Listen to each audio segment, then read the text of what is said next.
Hello，各位亲爱的观众朋友，大家好啊！欢迎大家收看蔡小强新的一期的《刀塔二》新手学视频啊！咱们今天讲一个，就是在路人局中啊，和上一期那个 DP 十分类似的英雄，都是可以起节奏、带队打架啊、带团队推进、前期又死肉的一个英雄啊，非常适合路人局的节奏。龙骑士啊，咱们今天通过这期视频详细的讲一下这个英雄。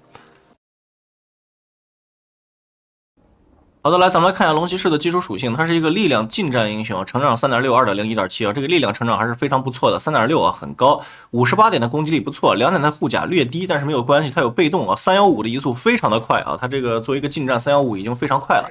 好，最重要的还是它的技能，来，咱们先看一下它的大招啊，咱们一切的技能都围绕这个大招讲了吧。大招它是有4级的，就是1级、2级、3级是本体自带的，出了 A 仗就有4级。先看1级龙是绿龙啊，绿龙喷一下的时候。除了第一次攻击，然后后续是有个毒液的伤害。这个毒液的伤害不仅能够针对普通单位，也能够针对防御塔啊，就是防御塔一样也是会掉血的。所以说有了这个效果之后，它就可以是一个推进型的英雄，对吧？你把防御塔点一下，防御塔也会不停的掉血。所以它有了龙骑士之后推塔很快啊，并且它从那个变龙之后，从近战就变成远程了。刚才不是看的这个龙骑士这个近战嘛，哎，是个拿刀砍的英雄，但是变成龙之后就变成远程了。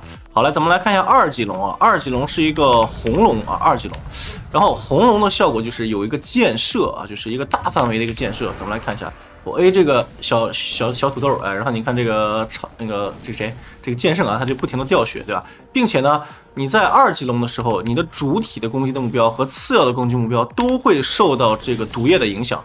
就是一个大范围的物理建设兼那个毒液 AOE 啊，这么一个样子。所以说它在2级龙之后推进和团战的这个输出量是非常非常高的，因为它有很强的一个 AOE 的这么一个效果，350范围内所有的地方单位都会受到物理建设跟1级的那个毒液的效果。好，再来看一下3级龙啊，3级龙。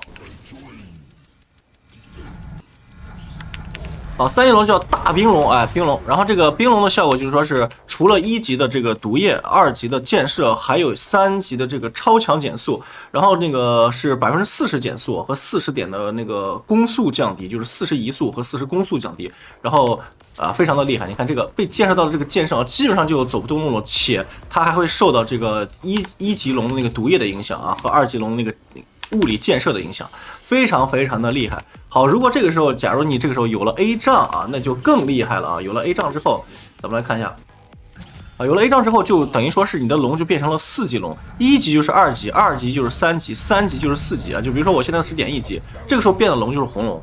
啊，点了2级这个红龙就大冰龙，点了3级这个大冰龙就变成了大黑龙啊。这个大黑龙的效果就是说，首先呢你是变成4级龙嘛，并且拥有前3级龙的所有的效果，咱就不重复了，对不对？并且魔法抗性还会提升25%，并且无视地形啊。你看，我可以随意的从各种地形穿越啊，然后比如说上高地的时候，我就可以这样喷上去，喷一口下来，上去喷一口下来啊，各种恶心对面，对不对？并且呢，这个魔抗非常的高，你看现在这个魔抗裸装备啊，就基本上裸装备嘛，然后就是49%啊，就约等于50%的魔抗了。所以说有了龙那个 A 仗之后，它的魔法抗性会非常非常的高啊，非常符合现在这个版本的这个肉度的需求，并且还是刚才说的啊，你每喷一口，对面所有的这个1、2、3级龙的效果都会存在啊，非常非常的强力。好，然后呢，咱们来看一下。这个接下来看一下这个它的基础的技能啊，基础的技能其实都是跟这个龙要挂钩的啊。就比如说，咱们多升几级，好，然后先学个3级龙举例啊。好，1级的时候，这个火焰气息是什么？就首先朝前方喷出一个锥形的一个火焰，并且附加当前等级龙的这个特效啊，这是这个版本新加的一个增强，非常非常厉害啊。就比如说我在1级的时候，就是我有1级龙的时候，我这个喷出去的火不光是有这个320的这个 AOE 伤害，并且还有当前这个毒素效果。如果我是3级龙的话，就是这一口喷出去，不光有毒素啊，而且还有这个超强的冰冻减速啊！你看这个剑圣根本就走不动路啊，就是这种感觉。好，不光如此呢，它除了有这个320的 AOE 伤害，并且能附加龙的当前攻击特效，而且还有一个30%攻击力的降低啊，这个是最重要的啊！就是为什么呢？因为在对线期的时候，这个30%的攻击力降低能够给你带来无与伦比的对线效果。本来正常的英雄出门的攻击力也就是50多点左右嘛，对吧？咱们来看一下，比如说随便来个中路能打对线的很厉害的人，比如说来个女王啊，女王1级就是54的攻击力。啊，你给他随便买点什么什么装备之类的出门啊，也就多少，也就是58到60嘛，对吧？你再买个这啊60点攻击力，对不对？好，这个时候呢，他60点攻击力，你呼一口火一喷，你看他直接58减16。变成这42了，对吧？而你自己呢？比如说，咱们再重置一下，我自己在1级的时候呢，不，当然不是护耳了，就比如说跟他一样，买个补刀斧啊，买个吃树的什么的，哎，就这种，对吧？我是62啊，并且呢，还对近战英雄再加8点的攻击力，打小兵的时候，等于相当于我打小兵的时候70点的攻击力，对不对？然后这个时候呢，那个女王被我喷一口火，刚才大家也看了。然后喷一口火变成40多点的攻击，42，我70，你们就懂了。我在对线期就比他高接近30点的攻击力，他还补个毛线呀？你们懂了。所以说龙骑士对线强就强在这里，他的强跟其他英雄不一样。比如说女王的强是耗血，然后有机会就可以进行单杀，可以击杀敌人。龙骑士几乎没有任何的击杀敌人的能力，但是他可以在正反补就是经济上去压制敌人的经济，让敌人无刀可补。我对线的时候很简单，两边兵线汇合了，不要着急喷啊，因为它这个存在时间是11秒。你等这个兵一接触，第一个兵快要死的时候，也就是残血的时候，那女王一定要上去什么正反补。你看他正反补的时候，先给他喷一口火，这个火一定要喷到他英雄啊。所以这个时候呢，你就上去进行正反补就行了。这时候他的攻击力极低，根本补不过你。于是乎，你就通过这口火就获得了相当高的一个对线优势了啊，就是这么简单的理解。然后打到后期了。团战的时候对着对方的大哥，什么美杜莎呀，什么小黑呀的火枪呀，互喷一口火啊，然后他的攻击力降低很多，打你就不疼不痒的啊，所以说变相的让全团都变得肉了，因为他这个大哥输出低了，打你们全团就不疼嘛，哎好，然后二技能神龙摆尾啊，盾击相当长的眩晕时间，对吧？然后1级就有1.8秒的高额眩晕时间，满级有2.4秒的这么一个眩晕时间啊，就是这样子的。然后如果在这个变龙的状态之下，你使用神龙摆尾的话，你看一开始神龙摆尾这个绿圈非常的小，对吧？这个它的施法距离非常近，但是你一旦变龙了，这个神龙摆尾的范围就很大了啊，这个就很容易盾击到敌人啊，也就是说变龙之后这个会加强，跟这个火就学龙之后啊，会变龙之后会加强，跟火不一样，火是不变龙它也有加强。好，3技能龙族血统啊，然后就是简单来说就是加甲跟加回血，非常简单粗暴的对线技能。然后1级加4点甲，然后4点回血；2级7点甲7点回血。这个技能对线的时候推荐在3级的时候加2级，因为一旦加到2级龙甲了，对线你出门的时候直接加7点甲，然后再加7点的额外回血，再加上你的基础护甲，对方首先物理攻击是不是打不疼你了？我的护甲直接对线的时候就13、14点啊，那你打个毛啊，对不对？我再喷你一口啊，你就40来点攻击力。你怎么打我，对不对？然后并且我自身还有回血7点回血，然后你自己再带点吃树什么的，种一棵树吃一棵树，无敌了！我跟你说，就是对线的时候，你只要有2点的甲，随时都能保持20点的这个在线回血。对方打你，你就忍着，你就是喷一口火，然后对方打你就在这正反补，把对方的兵全部补完，你撤回去就行了。就靠一个吃树，其实就能够保持你非常强的一个回血了，配合这个龙族血统。所以说，甚至有时候龙骑打一些有优势的对线都不用买瓶的。就这种感觉，因为它可以在对线的时候无限赖线正反补，把别人打得恶心的要死。好，大概这个4个技能就是这么一个简单的理解。咱们来看那个魔晶啊，魔晶多一个技能，那个龙焰火球啊，就是朝这个地方喷出一个大的火焰堆啊，跟那个双头龙的大招一样。敌人是有一个粘滞效果的，就是进去以后再出来会有一个短暂的一个粘滞效果。看，现在女王在火里面出来了。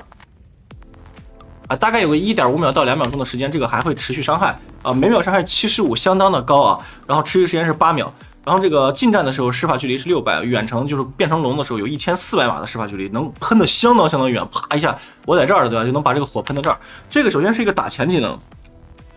有一大波兵，对吧？你先喷一口龙火，然后等这个兵火被烧的差不多的时候，然后一个火焰突袭320的 AOE 结尾啊，靠一个魔晶，靠一个这个龙焰火球就能够，就是靠一个魔晶龙焰火球，靠一个火焰气息就能够让龙骑士的打钱速度变得非常快。你可以大量的囤野怪啊，然后有大波的兵，你也可以一下子收掉啊，就是打钱飞快，好吧？这个魔晶算是一个它的打钱技能，并且呢。他的这个技能还可以使得龙骑士在那个打架的时候有一个很好的这个战场的驱逐能力，就跟那个毒龙那个坛一样，2技能对吧？没有人愿意站在毒龙那个坛里面跟那个对面打的。那龙骑士这个也一样，你喷一口这个东西，你站在里面每秒75点血，对吧？你看这个辉耀，这个辉耀是多少？辉耀是每秒60，这比辉耀都疼。就相当于用个魔晶了，直接给你带了一个辉耀，你们就这么理解就行了，对吧？你们要辉耀骷髅王辉耀，不就是为了烫敌人吗？这个烫敌人的效果比那个还强，所以说你配合这个满级的盾击，咣一下2.4秒，对吧？然后一个龙焰火球往他身上一喷，砰，再一口火焰气息，这个时候呢，并且3级龙它还有什么？还有减速，它走不出去的，你们能想到吧？基本上你喷龙焰火球在盾击，它2.4秒醒来之后，一口火焰气息减速，它再走出去，至少要烫4到5秒。于是乎这个伤害就打得相当之高了，你自己还有平 A，因此这个技能不在前中期是一个打前技能，中后期的话，它的这个混合型伤害是非常非常高的啊。A 上咱们刚才讲了4级龙就不用多说了，对吧？好，接下来咱们看一下这个英雄的技能加点跟这个出装天赋啊。它的加点比较固定啊，比较固定，然后出装天赋都比较固定，咱们慢慢讲。好，1级的时候一般来说学火焰气息，这个刚才说了，就是对线的时候喷一口火正反补，强行补到啥都别管。2级、3级连点2级龙甲，这是非常好的一个习惯。然后呢，这个盾击到底要不要点？这个看情况。如果你们的队伍中是没有游走型英雄的，比如说你们没有任何的能帮助 gank 的，你可以不用点。但是你们队伍中，比如说有个4号位白牛我举个例子4号位白牛这种英雄，他经常会要帮助中路打线什么的，那你可以点一击这个白牛一撞，平 A 一下，你平 A 一口，喷一口火，咣，再一个盾击，再 A， 对方的血不满可能就直接击杀了。但是如果没有击杀机会，你就点2级火焰气息，对吧？然后之后呢，看情况，如果对线压力巨大，你打了一些怪物型的英雄，你打不过那么你可以点3级龙甲。如果打得过的话，你可以点2级神龙摆尾，是吧？然后准备到6级单杀基本上到6级的时候，推荐加点可以是这样子：2级火焰气息，1级神龙摆尾，2级龙血加一个变龙。好，然后之后呢，你可以把这个火焰气息点满，增加你的这个团战的战斗力，因为这个时候基本上你就要进入团战的一个阶段了。然后首先它的到6级之后的一个理解就是，你可以先站线，站住中路或者站住边路都行，对方的人不走，你就跟他对线，把他打了一个刀都补不到。他这个时候他受不了了，他会怎么办？他会去边路 gank， 你给队友说一声谁谁谁女王离线了，这个时候你不要去追着女王去打，你怎么办？你直接要靠1技能推线，然后变龙把他的中塔推掉。他只要敢跑，这个中塔至少掉半血，好吧？他走1次至少掉半血，走2次，这个中塔绝对掉了。中塔一掉，第2个、第3个龙的这个 CD 就去帮上路跟下路推塔，和上一集讲的那个 DP 的节奏十分的相似。如果你 DP 打得好，龙骑士一定不会差的。这个节奏在路人局中一旦节奏提起来了，是非常非常可怕的一件事情啊。好。之后呢，你可以就说是，看情况如果你们缺控制，你可以副盾击；如果不缺控制的话，你就可以副龙甲，让你变得无比的肉有大加大，最后再把这个盾击点满都可以就是看一个压力嘛，压力大点这个，压力小了点这个就行了啊。然后看下那个10级天赋，再加30%火焰攻击力降低，点了以后就变成60%攻击力降低了。这个其实在中期来说怎么说呢？因为你。看情况，如果对方的大哥其实在10级左右，并没有那么强的一个爆发力，你们懂吧？因为在你龙骑士10级的时候，对方大哥还都在那个刷钱呢，所以说如果你要加强进攻性，你点15攻击力就行了，因为这个时候打下的人大部分都是甩技能的，甩技能的时候你再增加从30%到60%的，这个只讲基础就是降这个白字加的绿字是不降的，所以说这个收益可能没有想象中那么高，加15攻击力的话，能够更加的让你的平 A 输出更疼一点。这个是往后期打可能会厉害，但是前期的话，你为了提节奏，你加这个攻击力可能收益更高一点哈。15级神龙摆尾眩晕跟400生命，推进加400生命，因为龙骑士的甲回血特别的高，所以说它的血的质量很高，你加个400生命。然后，如果你再有 A 杖的话，再有那个 A 杖，它的这个变个龙，咱们来看一下。如果你有 A 杖再变个龙，对吧？这个时候呢，再配合满级的这个龙甲，你看你的物理抗性62%，然后那个魔法抗性50%，这是仅只有一个 A 杖在满龙血的这个情况下，就已经达到了双抗直接超50%了。就是这种感觉，所以说龙骑士死肉的，配合这个400生命，它的收益会很高。这个0.4秒加的并不是特别的高，除非是特殊情况，一般来说我不会加的。20级古龙形态攻击距离，从这个什么就是变龙之后，它是多少500，对吧？直接变成了650了650的话就非常厉害了。然后这个左侧是35%，古龙形态下火焰气息的，就是1技能的这个伤害跟距离，我推荐加这个。这个是因为咱们推荐是打比较肥的龙骑士嘛的，有装备的，那么这个古龙形态攻击距离能够让你的这个输出变得更加优秀一点，加这个会更好。这个有点酱油了，喷火龙是吧？喷火龙其实略有偏酱油的感觉，如果你装备好的话加这个，装备一般的话你加这个也不错好25级，一个很简单，一个是肉度啊，这个12回血12护甲，就是从13变成了多少25了，加25甲加25回血，龙骑士终极肉啊，终极形态肉，这个是范围 AOE 盾击，就是当一个当一片人。缺空点这个，然后正常情况下就是或者说是偏肉那个需要肉了点这个啊，就龙骑士的这个都很好理解对吧？天赋很好理解，看下装备啊，装备的话。前期兑现就不多说了什么了，就是基础装备啊，基础装备不要少，因为咱们就是靠兑现压人的，你们懂吧？就是基础装备千万不要贪，然后你贪了，你的一技能喷上火，你也压不住人，整个龙骑士的体系就崩溃了啊！所以说是这种双护耳建议直接合出来啊，然后有压力的出瓶子，没有压力的不出瓶啊，当然是中单的这种说法。好，然后鞋子直接出个假腿，之后呢，装备我路人局我建议出个点金手啊，因为龙骑士的等级对他来说相当的关键。它不缺肉，但是它的等级太关键了。它什么时候到了就是3级大冰龙，哎，它的这个战斗力就是翻的，就是大冰龙比大红龙要厉害至少3倍啊！就是你大红龙别人都不怕你，一个大冰龙喷一口，所有人都走不动，就是在这个范围内所有的人都走不动了。然后不停的中毒，这个是太厉害了，所以说尽早到达18级是龙骑士一个终极目标。因此在路人局这种节奏略微松散的情况之下，点金手它最重要的是点野怪能够有2.1倍的经验值啊，这个是非常关键的，能够让你迅速的提升等级啊。好，然后呢，接下来就是大魔棒，对吧？出个大魔棒，然后这时候准备打架了。这个版本有几个装备太厉害了，就是比如说你们懂得这个版本的几大幻神，对吧？第一个分身面纱，这个其实我不是特别推荐出啊，因为龙骑士毕竟是一个怎么说呢，一个持续输出型的英雄，这种是比较适合那种法系输出的。这个再说，好吧，这个后续再说，前期不推荐喝。然后这个长盾盒的这个杨文章，这个是完全没有问题的啊，跟 DP 一样，6护甲、6全属性、25移速、300魔是吧？给自己加盾，这个也没有问题。然后还有一个什么？还有一个就是这个这个勇士法医啊，勇士法医，咱们来算一下。你们知道现在这个版本的龙心啊，就龙心啊，龙心5200加35点力量就没了，也就是说它的力量值也就是35点力量，然后35点力量合出来的血量和这个你看，这个是14力量，再加300生命值。然后我记得那天我算了一下直播的时候，好像就是说是勇士法医的总血量仅只比龙心低了100几点，好像如果没记错的话，还是100几还是110点血量，就低了100来点。它的这个价格，勇士法医是3600，龙心是5200，但是血量只差100来点，并且这个是有25%的魔抗，而且还会给你回蓝，而且每受到法术伤害叠加的层数会让你的这个魔抗变得更高。也就是说，龙骑士自身是不缺甲的，大家理解吧，是吧？龙骑士自身不缺甲，有这个龙族血统，你的甲是比所有人都要高的。然后你的这个魔抗，勇士法医再配合大 A 杖。你们知道接下来会发生什么情况吗？就是一个变龙接他之后，你的护甲就71%，就是在25级点了右侧之后，然后魔抗能达到63%。如果这个时候呢，敌人再给你随便的什么扔几个技能之类的啊，你的这个魔抗可能会更高嘛，对吧？然后魔抗可能会更高，然后接下来的话，你的这个整体的这个魔抗就能达到70%多，就是对方3、4个人打你，就是70%多的魔抗啊，70多的护甲，70多的魔抗，再加4000多的血量。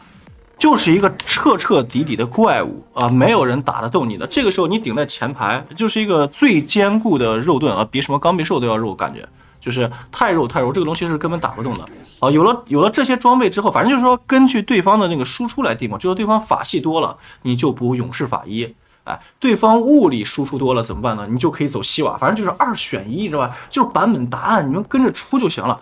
那个西瓦的守护、勇士法医，还有刚才说的大勋章啊，这3个装备就是版本答案。但是大勋章的话，其实可以让队友出啊，可以让队友出，对吧？然后龙骑士是偏大哥的嘛，然后你可以走这个勇士法医或者是西瓦的守护2选1啊。之后呢，其实这个时候你已经无敌了。你说你顶着前排，输出靠什么？靠这个魔晶啊，你可以靠魔晶的喷火、盾击、打混合型伤害，因为你这个1技能输出，这也是输出，对吧？平 A 也是输出嘛，对吧？都是输出的混合型伤害。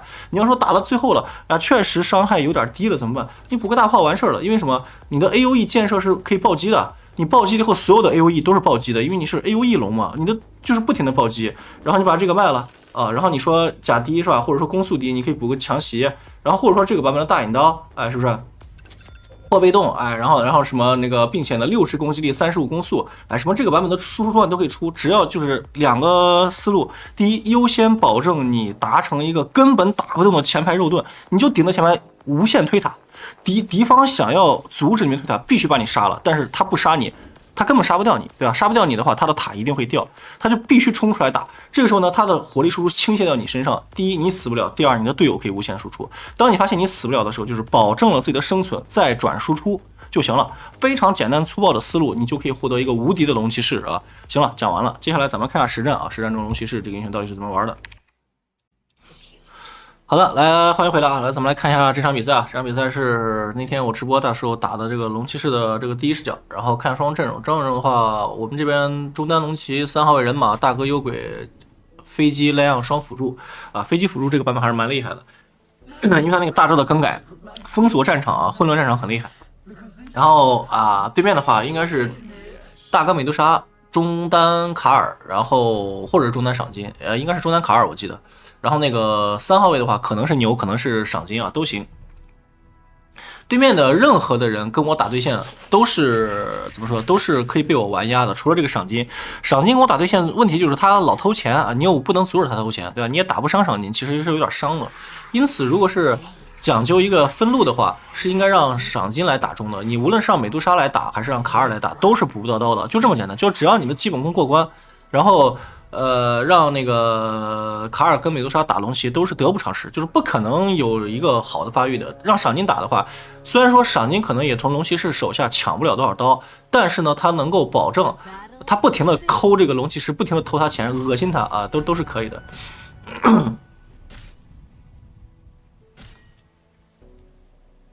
好，那个打拉比克这种东西，反正又杀不掉，因为我不可能去一级学盾击的，你知道吧？我不可能一级学盾击的，一级学了盾击了，你就彻底的丧失了对线的一个优势权了。因为你一级学盾击，二级你为了找补回对线，你得学火吧？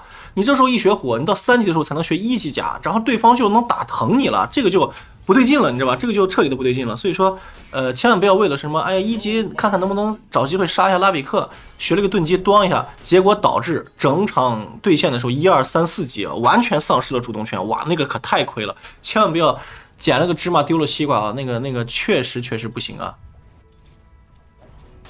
好，就是这样子，喷一口火，就是 A 一刀电刀，然后直接喷火，然后这时候又喷到了冰，又打到了卡尔。接下来的话，卡尔的补刀就会受到了一个很严重的影响，他那个补刀的话攻击力会很低。一会儿咱们再看一下这个卡尔的攻击力啊。好，现在看一下卡尔的攻击力是50点，对吧？他出文装正常出文装，然后我的出文装补完了以后67点，这个就是一个打卡尔最简单的一个东西了。他打龙骑士根本打不了，好吧？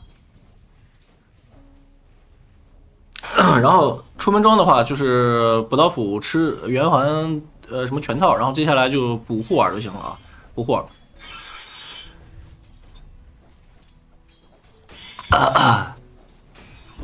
好，再喷口火，反正就是这口火喷不喷，能不能喷到冰都不重要，重要的是什么？一定要能喷到这个卡尔的人啊，一定要喷到卡尔，然后卡尔补不了刀就行了。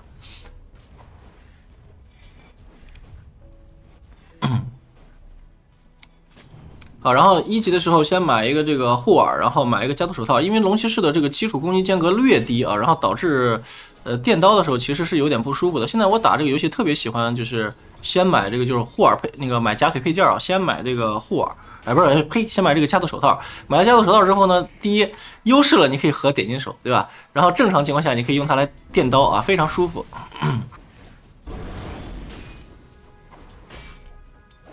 啊，你看这3级，我就站在塔下，那个站在塔下的话，他招出一小会儿打我，我也是不疼的啊，不疼的，吃棵树就行了，很简单，他根本点不动我。啊，这时候我是3级学了2级的喷火，因为那个我觉得我打卡尔非常的优势啊，就是非常的优势，他根本打不动我。好，这时候远程兵靠一口火喷掉。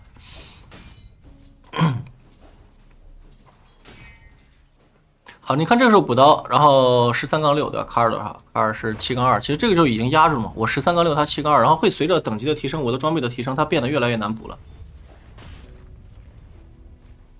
然后这样一来，卡尔前期的经济发育一低，然后他被迫的学了火，对吧？我不管他是什么卡，冰雷卡也好，火卡也好，管他是什么的，他前期那个打不过龙骑了，他可能会被迫的点火，然后点了火了，他也打不过我，然后他前期的这个等级啊什么的再一低，然后他的冰雷卡的威力就会下降非常的多。啊，你看这时候你他招火人用极速冷却打我，你不疼不痒的是吧？4级了，2级盾1点啊，他无解了，就基本上只要有个2级盾，你打谁都一样啊。都是顶着兵线打就行了。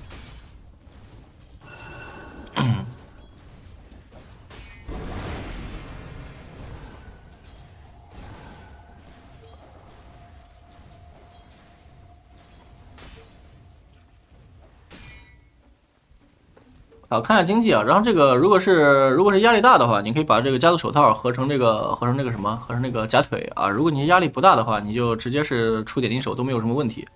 刚才说了嘛，你加点出装都是看对线压力的，是吧？根据对线的一个压力灵活的选择。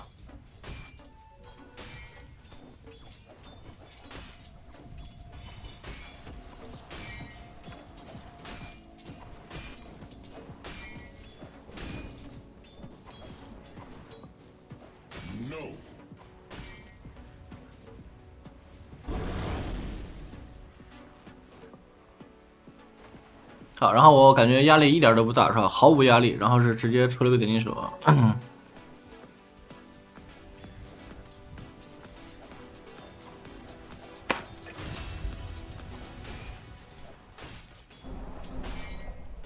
好，我这局是学了3级甲，这个学的比较随心所欲，这个都无所谓啊，反正就是说是突出一个对线轻松惬意啊，反正3级甲一点，你就站得像赖皮狗，你就不走了就完事了，就压他补刀，对吧？跟他打。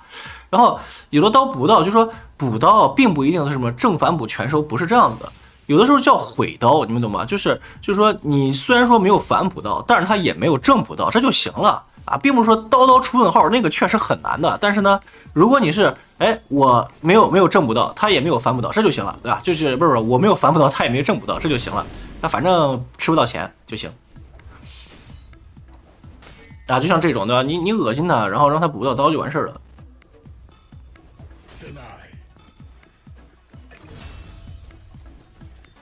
好，这个时候卡尔肯定打得非常烦躁嘛，对吧？然后就是说是他要么去边路支援，他不支援的话他就打不到钱啊。然后呢，你就站这儿就跟他玩就行了。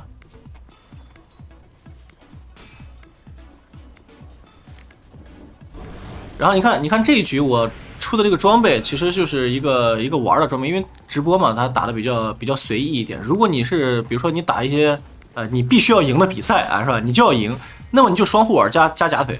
我跟你说，这个双护耳加假腿这个攻击力，再加上一口喷火，这个卡尔一刀都补不到啊，就是这种感觉，他一刀都补不到。然后你在中期再补那个就是装备基础出齐了之后再补点金手也可以啊，也可以。就是一个对线的强度问题，我觉得这个卡尔水平也不怎么样啊，我打他也没什么压力啊，不需要那么的认真，对吧？就是该怎么打怎么打吧。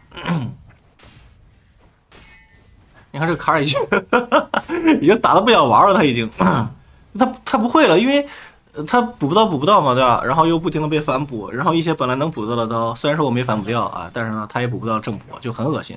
所以说打到现在了。这个卡尔就有点丧失信心了啊！这个其实目的就达到了，咱们对线并不是说，就像一开始说的，龙骑士不是为了杀人的，不是像什么女王那种，毒镖把你耗惨了是吧？直接跳过来平 A 尖叫毒镖大招，直接一套把你秒了。龙骑士很难杀人，但是呢，他能把你打得生不如死。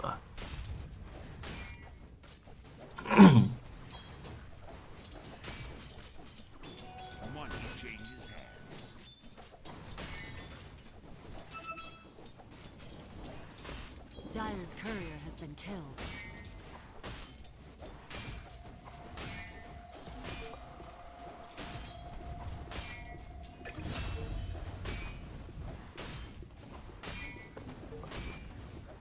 好，基本上你看现在卡尔的话，我等级一高，卡尔基本上就是什么刀都补不到了啊，就是彻底的放弃思考了。这个卡尔已经彻底放弃思考，他不知道该怎么玩了。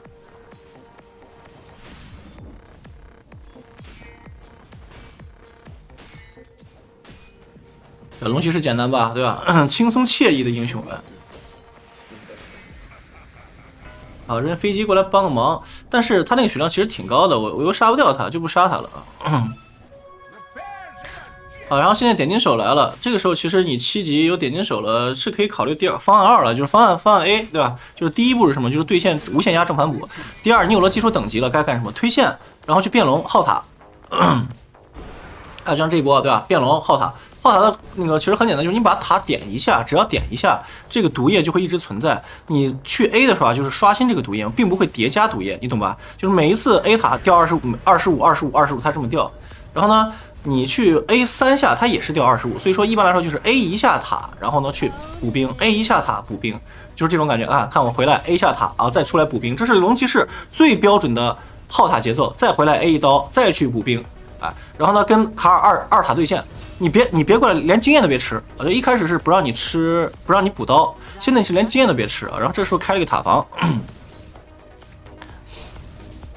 好，再把防御塔 A 一下，再把防御塔 A 一下。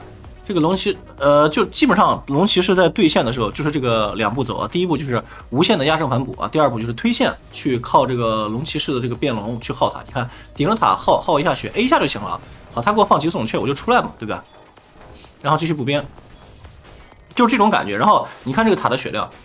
你懂吧？就一个变龙，你们看懂了吧？就一个变龙，我也没有一直 A 啊，就是 A 一下去补兵，然后补上1、2个兵回来，再电一刀，再去 A 一下，这么一下塔的血就没了。所以说，你看我在理解篇的时候说，龙骑士这个英雄就是说，他跟你对线，他占不到便宜的，你无限补刀把他补的都疯掉了，然后这个时候他怎么办？他会去游走 gank， 他游走 gank 了，你就去压制他就行了啊！你游走 gank 你就去不是压制他，压制塔哎，他游走 gank 你就把他塔推了，推了以后第一个龙如果你能推掉的话，第二个龙就直接去支援边路，第一个龙推不掉就第二个龙推嘛，一样好。现在是马上变龙了，好再攀往前走，把他压走啊！别补刀，别吃经验啊！自己玩啊，自己玩去打野去啊！然后这个时候卡尔等级又低又没装备，他打野打个毛啊是吧？然后咱们就继续进行刚才那个情况，电一刀。他还想吃经验，你看这个卡尔现在已经崩溃了，不会玩了是吧？他又想吃经验，怎么办？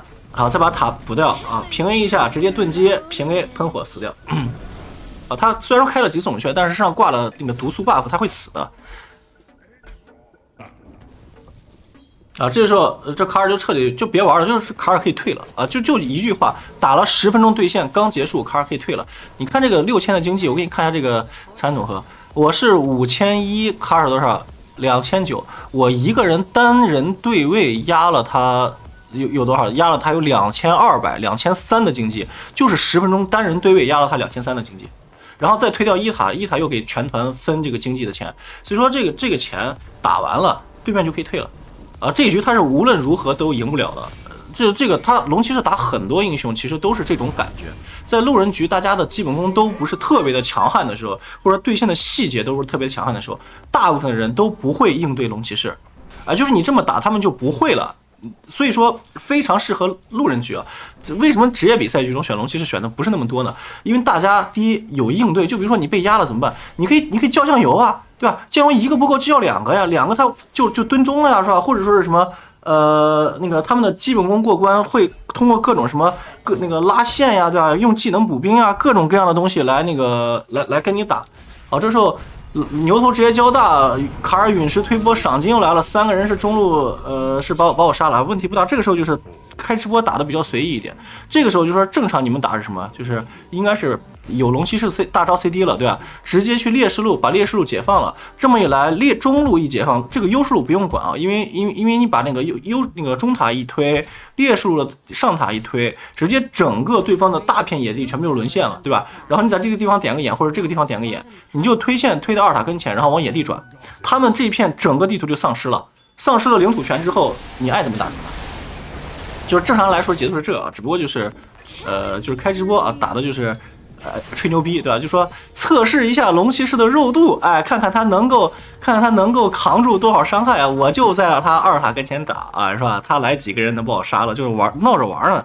但是你们要是自己打的话，就不要打的这么随意了，是吧？就是有大招 CD 了，就去帮边路打一波。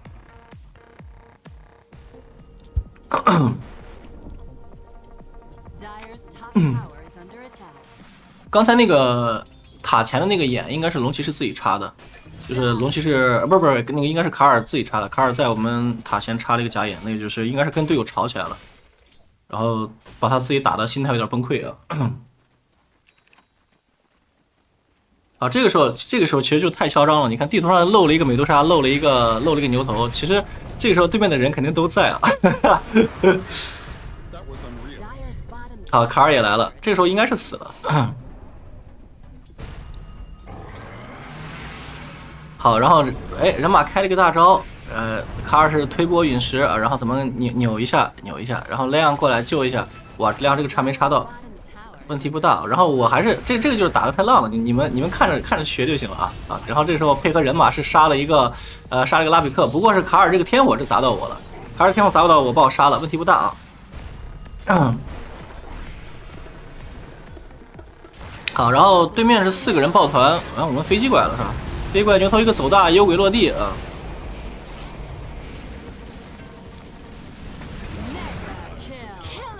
幽鬼落地，这波是卡尔拿了一波3杀，幽鬼看能不能收掉这个卡尔。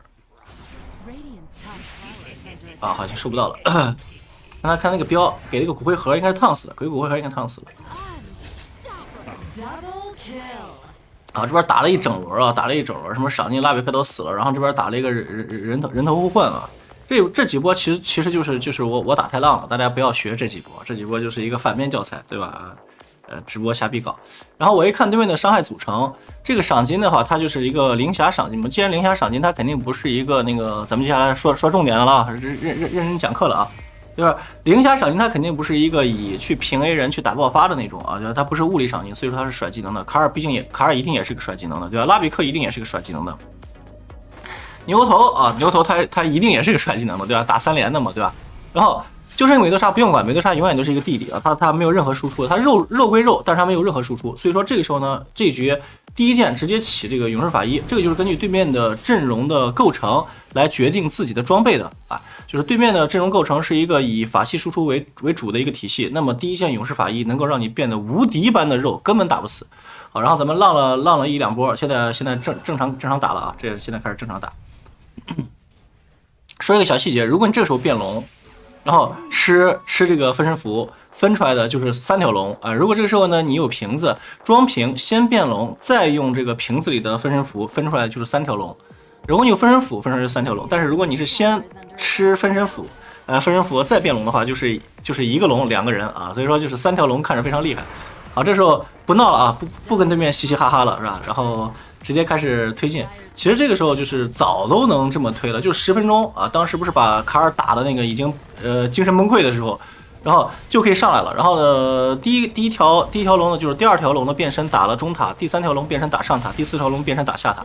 然后这么来回，基本上整个节奏就已经完全被你掌控了。好，我推完上塔以后，看还有半管的这个龙的时间，是直接来到下路啊，直接来下路，先把牛头赶走，然后回来推塔。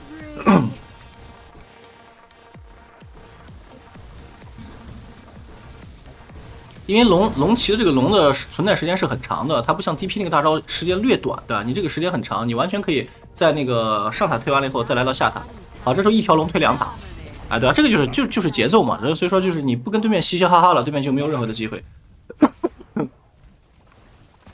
哎，有个美杜莎，等一会儿啊，这个美杜莎是能杀的，给他一个盾击，哎，我服了。这个就是运气不好，就是在那个。就差1秒钟，如果当时那个美杜莎她吃到那个盾击了，她是必死的啊！盾击了以后，她至少能再吃我2下平 A，2下平 A 因为那个当时那个平 A 还是带龙的嘛，龙的平时带毒素的，不像现在我变成人形态了就没有毒素了。平 A 2下，然后再喷一口火，然后那个美杜莎是必死，她已经没有蓝了，稍微运气差点，但是没有任何关系。美杜莎对我来说威胁是0啊，美杜莎永远都打不动龙骑士，永远。他无论什么装备，只要你的装备比他肥啊，正常进行装备，美杜莎打龙骑士永远都是挂杀，他只是肉一点而已。美杜莎在对抗那种纯法系阵容的时候，出勇士法医是无敌的。但是我们这一局是混合性伤害，幽鬼是打纯粹伤害的，对吧？就是分身呀什么打纯粹伤害的。然后我也是混合伤害啊，啥玩意儿都有是吧？然后魔法物理都有，不慌。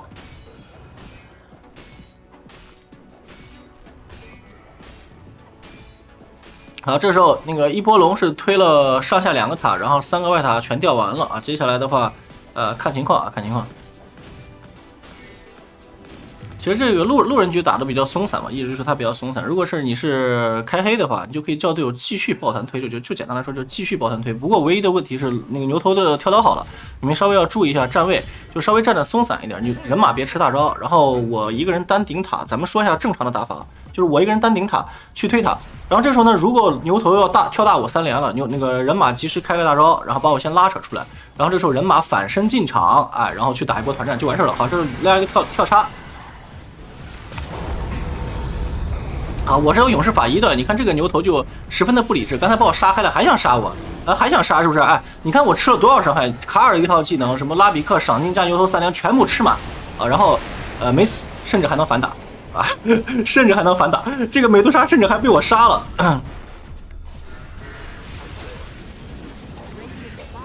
啊，就是这个感觉，这个就是那个什么，就是龙骑士的肉度啊，就通过这波就体现出来了。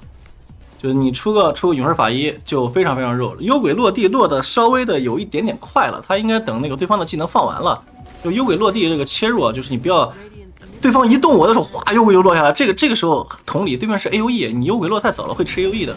AOE 尽量的让少的人去吃啊，大家懂吗？就是能一个人吃 AOE， 那就一个人吃，一个人吃完了幽鬼这时候落地，然后他们技能都没有了，然后幽鬼随便收割啊，这个才是一个比较正确的节奏啊。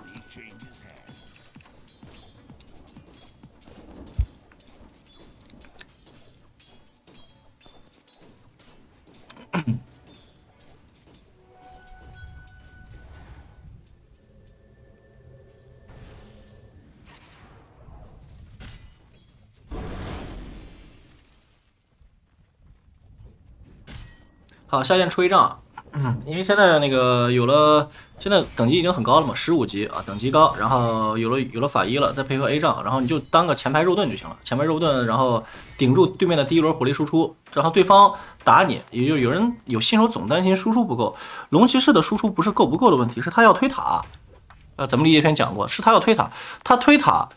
对面就会一定来守，然后对面一定要把你赶跑，他要赶跑你就一定要给你放技能，这个逻辑非常清晰吧，对吧？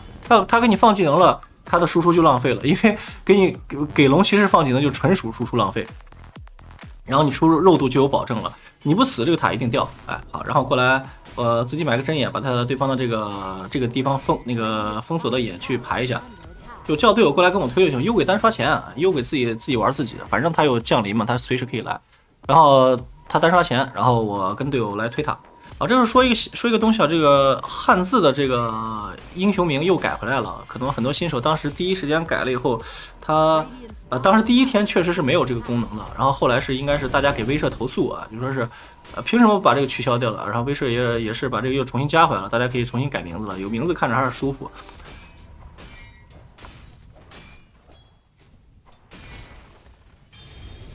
啊，现在身上1000块钱存款，还有2000块钱就有这个就有这个什么，就有 A 仗了啊。有 A 仗的时候，应该我是正好到18级3级龙啊，是直接大冰龙大黑龙。好，对方过来守塔，这时候是打了一个谁？打了一个人嘛，打了一个牛啊，这个牛逼啊，这个牛必须得死是吧？这个牛只要一死的话，他们就没有任何的抵抗能力了。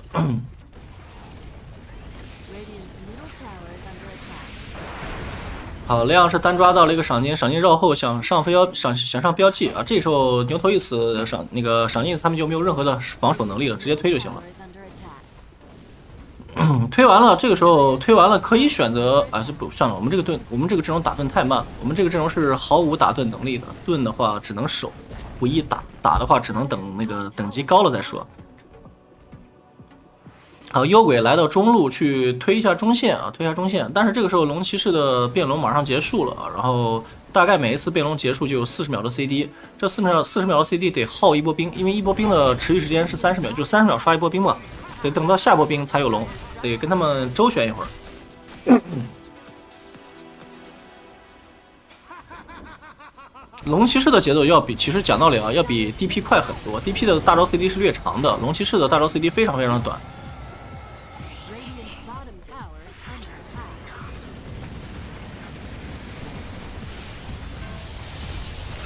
好，侧面是卡尔是吹风磁暴打了一套技能，哎，这卡尔也不用管他吧，反正现在我没有变龙啊，威力也不是很大，就看着打吧。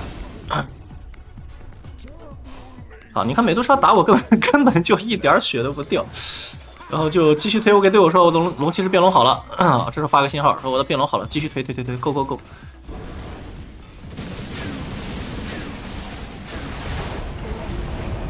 好，牛头一个跳大3连，这个威力还是很大的。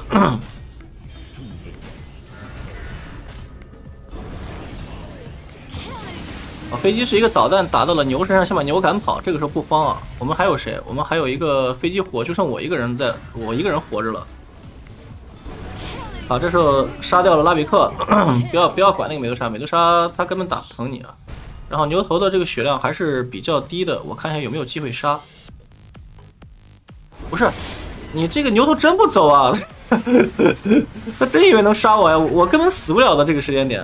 好在一个盾击盾到了美杜莎，然后他身上带毒带幽鬼的那个标记减速，还有骨灰盒，然后赶跑美杜莎，吃磁暴。好，再打卡尔。不要慌啊，不要慌，就是不要慌。你别看你只有这么一小格的血量啊，这一小格的血量是对方无法逾越的鸿沟啊，永远过不去的。就卡尔陨石推波天火都扔了，他凭什么杀我？然后对吧？牛头3连也扔了，凭什么杀我？美杜莎不知道他是谁啊，不认识，好吧？你就继续打你的就行了。好，龙骑士变龙结束了，这个时候 A 杖也运到身上了，下一波就是他的末日啊，下一波可以直接把他们打穿了。下一波的话就直接是大黑龙了。哦，端到脸上平 A 喷火，因为现在18级了，我的18级喷火是带那个冰龙的那个毒素的嘛，对吧？带冰龙的。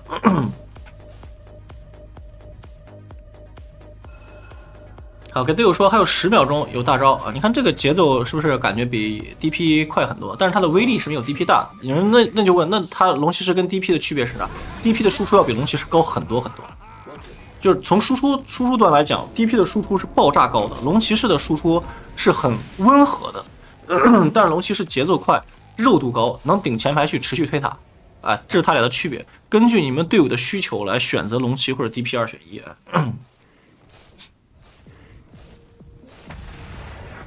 好，这时候变龙好了，继续推啊！不要管天赋，不要管等级什么的，推就完事了。对方打不动你就一直打不动你，那这个节奏就是这样的，对吧？因为你装备领先嘛，经济领先，对方一波打不动就波打不动。啊，大黑龙一变无敌啊！这波就是正儿八经的无敌，你扛塔扛人都行。拉皮克偷了个小冰龙，完全不用管啊，他那个小冰龙对你来说没有任何的威胁，打就完事了。你看他那个变龙是被我 A 美杜莎是直接把他箭射死了啊，就是那个拉皮克是咋死的？就是被箭射死的。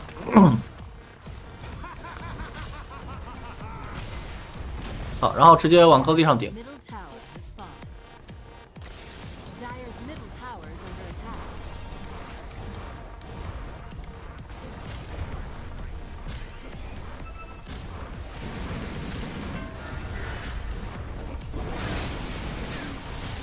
啊，卡尔出个 BKB， 一套打下来，不掉血啊，对不起，不掉血。 Dire's middle tower has fallen. Dire's middle barracks are under attack.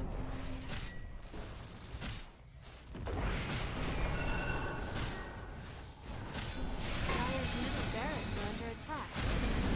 好，这个时候是推掉了对方的高塔啊，这个就是我当时往前顶是为了赶人嘛，把对方赶跑，然后队友就可以 A 塔了，不让他们打我队友。好，这波打完我应该是要交这儿了。好，然后打完了，其实现在你无论局势怎么样，你就心里知道对方是不是赢不了了，因为第一，对方只要破不了你龙骑士的这个真身，对吧？你变龙的时候，大黑龙往那儿一杵，对方打不动你，那下一波一样啊。幽鬼带下线，你看幽鬼在这儿带下线了，对吧？他把下线推在这儿，然后这个塔哨塔我们占了，下一波可以直接踢哨塔，然后我复活了就直接继续推塔，然后再上高地，就是说每一波变龙就是一波高地，每一波变龙就是一波高地，然后对这个节奏，是对方不可能扛得住的。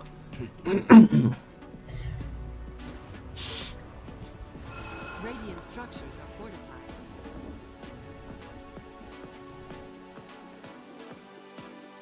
Radiant's middle tower is under attack. 好，咱们稍微快进一下下吧。这时候他们推塔，那个不用管，他们推塔推不了，他们没啥输出。美杜莎这个英雄，就突出一个肉，但是输出晚。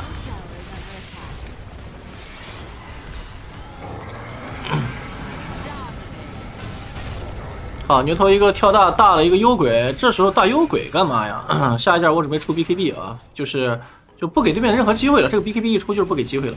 好，喷一头火，这个龙变不变都再说啊，再说。好，我一看牛头在，那就变了。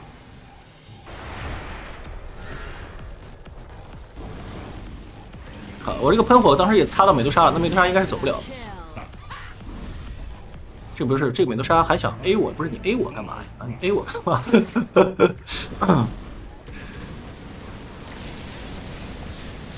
？Killing spree double kill. Top tower is under attack. Invisibility.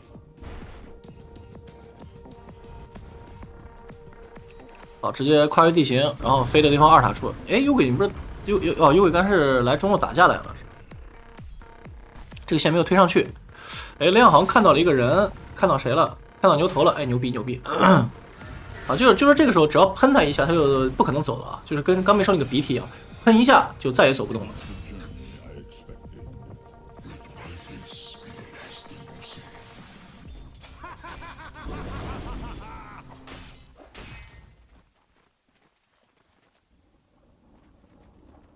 然后这个时候你有两种选择，第一种选择就是把 BKB 打出来啊，然后去给对方致命一击。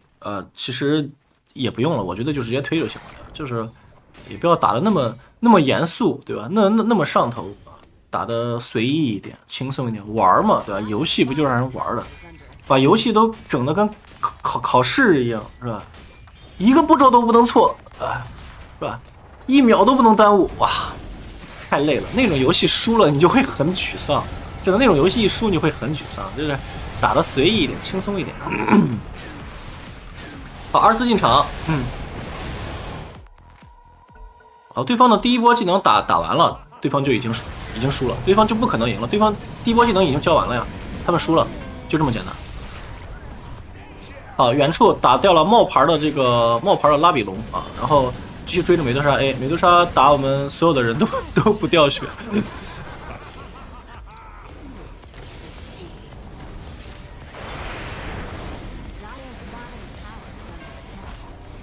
啊，队友还想不是？哎呦，怎么人马又给打魔方快打死了？你们干嘛呢？你们俩？行了，不管他了。然后这个时候呢，我背后还有一个半血的直升机过来推一下高塔。那赏金买活了。牛头一个板留住我过来。好，这时候一个盾击盾到牛头3连跳大，打我一套不掉血啊，不掉血。这赏金加牛头所有技能全甩我身上了，该怎么打还是怎么打啊，完事儿了，游戏结束。啊，你看是不是轻松写意是吧？轻松愉快，是不是这种感觉啊？轻松愉快的就结束了这场游戏。无论就是展示容错，你们懂吧？是不是展示容错？无论你多浪，无论你打的有多随意，只要对方破不了，那就一辈子破不了啊，就这么简单。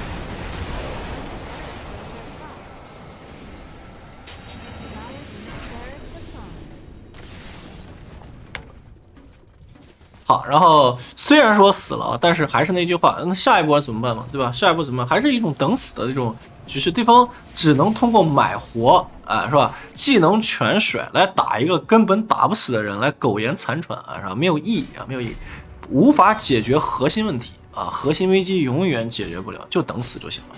好，咱们再快进一下，1分钟是吧？稍微的有点漫长。这个时候队友其实就是刷钱，然后做视野，防止对方开雾反扑，因为这个时候这时候我是阵亡的嘛，然后我阵亡了，我们前排的这个人马其实并不肉，人马出的是灰曜的跳刀莲花，这个时候这个人马其实跟我的肉度比起来差远了。好，这是我复活，然后给队友说啊，等我来，给对面致命一击啊，游戏结束。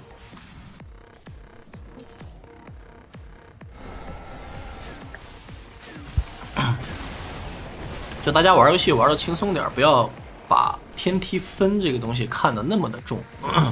我们玩游戏就是为了娱乐的，对吧？不要把输一场比赛，哎呦，就难过的3天吃不下饭，何必呢？好，然后最后一波对面反正就是不可能打赢的啊！通过跨越地形上来直接找卡尔，盾击打到上，卡尔死了。就龙骑士只要粘住一个人，他是不可能走得了的啊，直接死。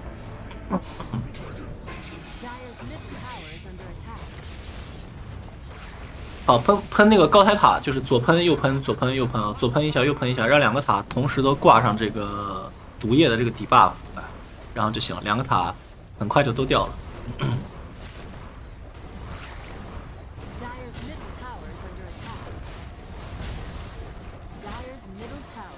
好，大黑龙结束游戏行了，大家其实看完就知道了，龙骑士英雄真的很简单，对吧？就对线正反补，对方离线了就推塔，推完塔就是有龙就推，有龙就推，有龙就推，游戏结束完了。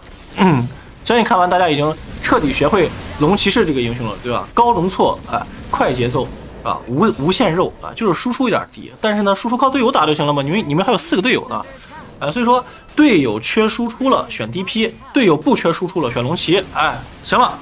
总结完毕，大家下一期再见，我是蔡有强，拜拜。